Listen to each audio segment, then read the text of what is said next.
and welcome to Donor Dialogue. Each month, we will bring you a conversation with a community leader about the current state of philanthropy, the donor experience, and insights into the donor and volunteer mindset. I'm Lindsay Blok, Senior Vice President of CCS Fundraising, an executive team member serving in Southern California and across the Southwest. CCS has been a strategic partner with nonprofit organizations for more than 70 years, raising funds, planning and implementing fundraising strategies, and impacting the world through philanthropy. After working with nonprofit organizations for 15 years, I'm particularly fascinated by the donor perspective, how our volunteers view nonprofit organizations and philanthropy, and how we can all work together to improve our communities. Today, my guest is Vito Costanzo. Vito is a partner in the litigation section of the Los Angeles office of Holland Knight, where he assists technology companies in protecting their intellectual property rights. Costanzo was formerly employed as a trial attorney by the Los Angeles County District Attorney's Office. He is an active speaker and author and is the recipient of several client service awards, including the BTI Client Service All-Stars Award for the years 2014, 2016, and 2017. Costanzo has a degree in economics from UCLA, go Bruins, and a law degree from Loyola Law School.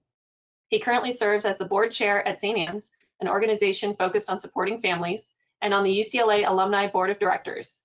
Vito, thank you so much for joining me today. Thank you, Lindsay. Thanks for asking me to participate. I look forward to it. Great. Vito, we've now known each other for almost a decade.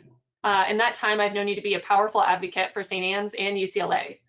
Can you tell me a bit about how you first became involved with each organization? Sure. A decade is a long time, has gone fast. I know.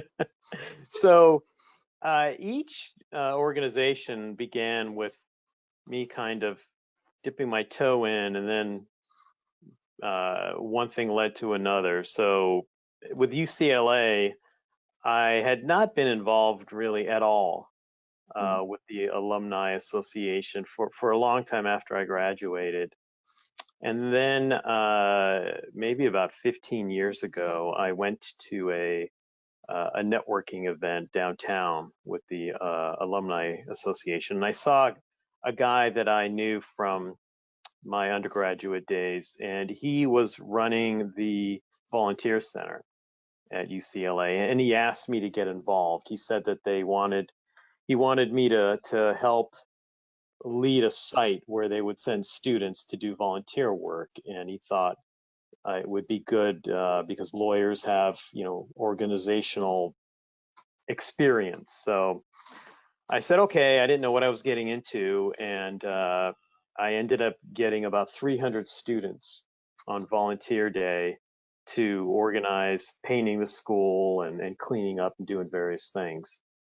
And from there, it was just one thing after another. It was kind of a snowball. They kept asking me to participate in different things. And then, the person that I met in that organization would ask me to meet somebody else. And so I just kept saying yes. My sons kid me around that I can't say no. All they do is they have to ask. So I became, one by one, I became involved with the Parents Council when my son was there. I became involved with local networks. I was heavily involved with the Volunteer Center. I started getting involved with government and community relations, where I would go meet with legislators on behalf of the University of California as a whole to advocate for funding through the state legislature as well as federal grants with Congress. And then finally, I was asked by a friend that works on campus to consider the board of directors of the Alumni Association, and of course I said yes, as is my practice, and that's how I ended up on the board. And it was similar with St. Anne's. I was asked by a friend to come visit, and I joined the board of trustees, and then I figured if I'm going to get involved here, I should be involved. I like to pick things that I can dive into and not just dabble. And so with the St. Anne's, it was the same thing. I kept saying yes, and eventually I was asked to be the vice chair of the board, knowing that I would eventually become the chair. And so I said yes. So always yes, it's always somebody asking you and you saying yes, huh? It's always yes. When it comes to both of those organizations, I've never said no.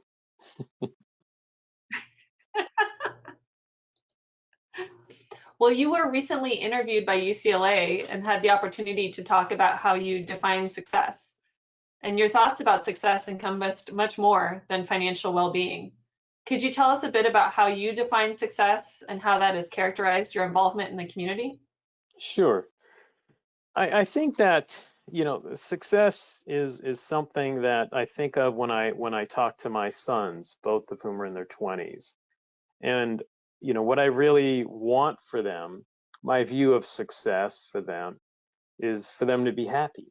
I think I personally find it rewarding to help the community and to work on certain uh, charities and projects that benefit the community. And I think that gives me a sense of satisfaction.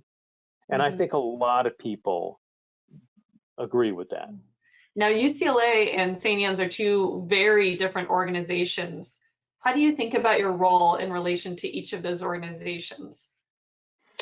So they are obviously extremely different, but in a sense they have similar, in my view, similar missions. So UCLA obviously educates young people to go out and to you know do good things.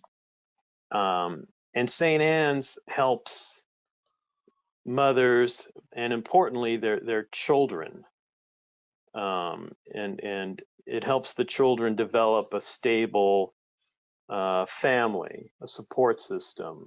It gives them something that maybe their parents didn't have, and so it breaks the cycle, uh, and allows children to develop more fully.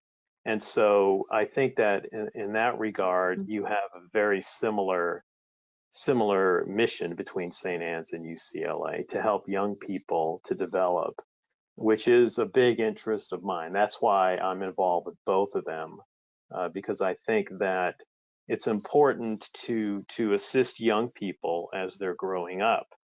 I was a prosecutor. It was my first job out of law school, and for a time I was in juvenile court prosecuting young people for various crimes, and I saw that by the time some of these kids got to age 15, they were hardened criminals. Mm. And to influence them, you have to catch them early.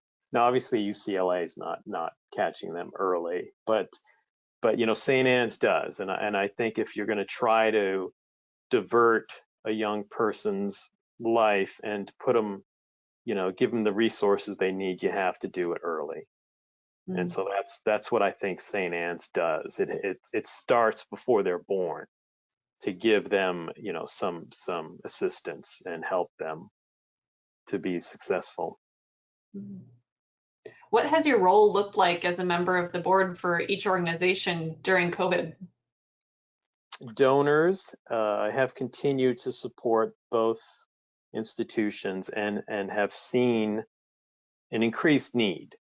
So St. Anne's is doing more to assist the community. It's doing things like diaper giveaways and PPE giveaways and trying to help the local community. And it's been partnering with various organizations, and donors have, in various places have actually stepped up their contributions to these things because they've seen the increased need. Mm. With UCLA, there's been somewhat of a similar increase in donations to support students, who need uh, equipment in order to take online classes that maybe they hadn't had that before. More donations to research, to the medical and engineering school. So those things have actually been have increased. Another huge impact with the pandemic with educational institutions, with universities, I should say, has been a huge financial impact because of the closures of medical, the medical centers, for example. Schools that rely on huge medical centers like UCLA have suffered a decrease in income from that because fewer people are going in for routine care and other treatments. There's been a shortfall in athletic income, in the dormitory and meal service and the cultural events. So large educational institutions, like UCLA, like, Berkeley or USC, they've all suffered a big impact financially. You've mentioned before that working on the advocacy group with UCLA is particularly challenging right now. There's a lot of work involved. How do you see your role there compared to your role at St. Anne's as the board chair? As chair of the board of St. Anne's, I have it's more of I guess a global view of the organization. And so there's just many more moving parts. Thankfully, it's smaller, so might be a little bit easier to manage. But it's more of a kind of like a coach, or a cheerleader maybe. It's to keep track of each part of the organization, not in a highly detailed way, but to try to understand enough about each aspect of it so that we could stay organized, so that we can have the board committees can stay on task, so that the executives can do their jobs and get what they need from us. And so it's one is more kind of, UCLA is kind of hands-on, and then the board chair is more of a broader, almost like being an athletic coach, and you've got your defensive line coach, your quarterback coach, who all give their input. Well, how are you staying connected then? What outreach do you do? Is there anything specific that UCLA or St. Anne's are doing to keep you connected? Yeah, so well, first of all, personally, I try to reach out to people just to chat, to maintain contact. Every once in a while, I'll send out a bunch of emails and just say, how you doing? What are you up to? And, tell them a little bit about what I'm doing, just to check in and say hello. So I do that with just, friends as well as people that I know on the boards. And I mean, I think I'm friends with everybody I know on the boards anyway. So there is, to an extent, both St. Anne's and UCLA. Now, I shouldn't say to an extent. I think both have very much stepped up the activities that they do. Very much have tried to be intentional about reaching out to supporters, to donors, to members of the community. UCLA has done a lot more programming for alumni. You now, almost any day of the week, you can find something to participate in. They've done things like, for example, workouts that you can do from home over Zoom or YouTube. They started those back in April, and they have a former football player who was in the NFL. My sons and I did that one. It was hard. It was very, very difficult.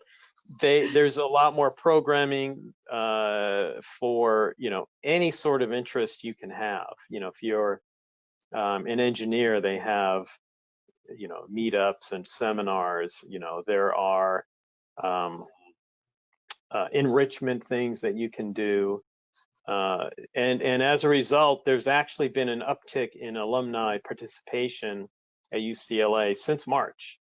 They've had a lot more touch points, which they measure with alumni, and so that's been a very positive, development. Is that it's actually easier now, and people are taking advantage of it and participated. And what they're also doing at UCLA is the chancellor had the idea of a what he likes to call a guarantee on your education, which is that your education will never stop.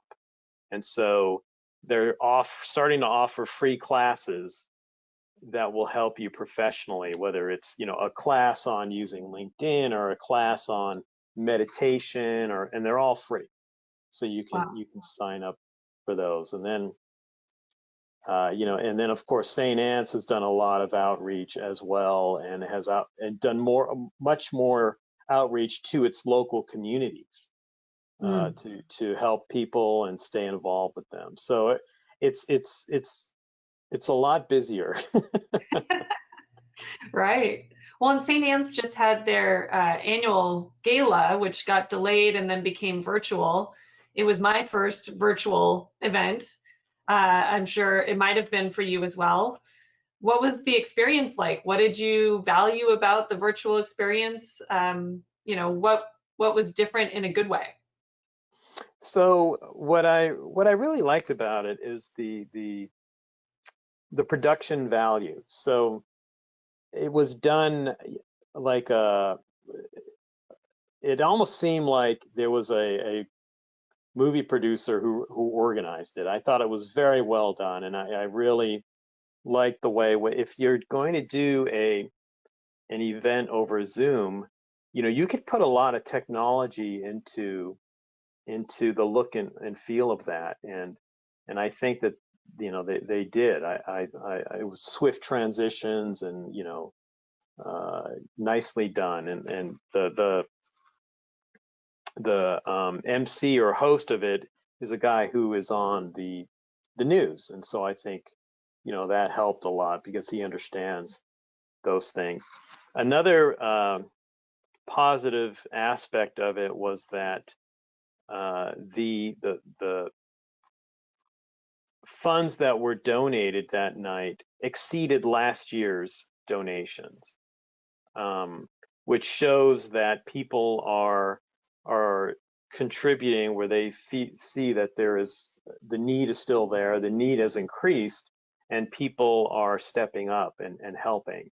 And at the same time, the expenses went down, right? Because we don't have the facility, we don't have all of the expense that goes on along with the in-person event. And Mm. so it was a net financial positive for St. Anne's.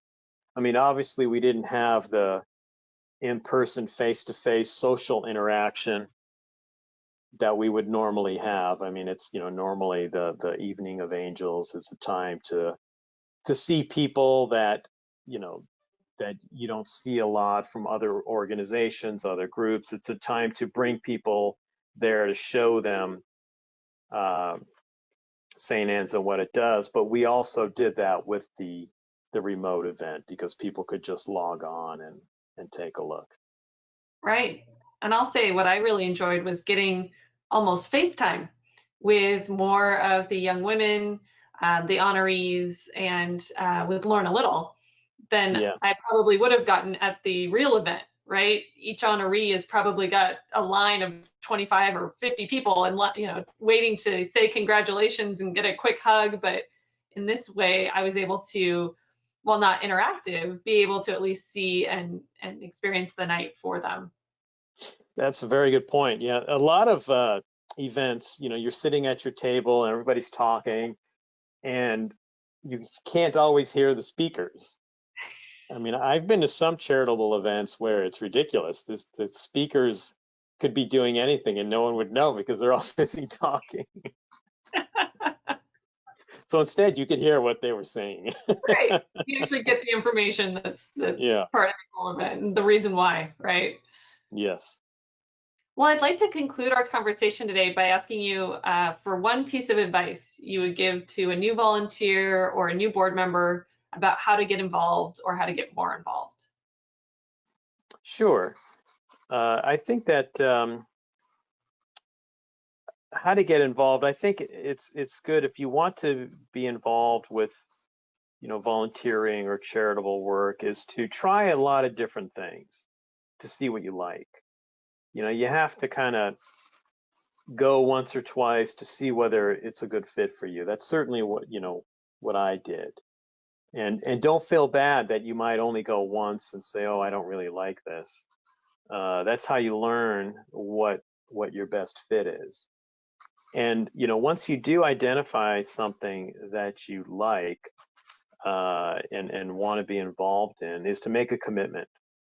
Commit yourself to doing it and to really dig in and get to know the organization and the people that are involved, because I think that's what's going to give you the most satisfaction. It's going to allow you to move up the ranks of that organization, get involved in committees, try to head the committees or focus on a certain aspect of it.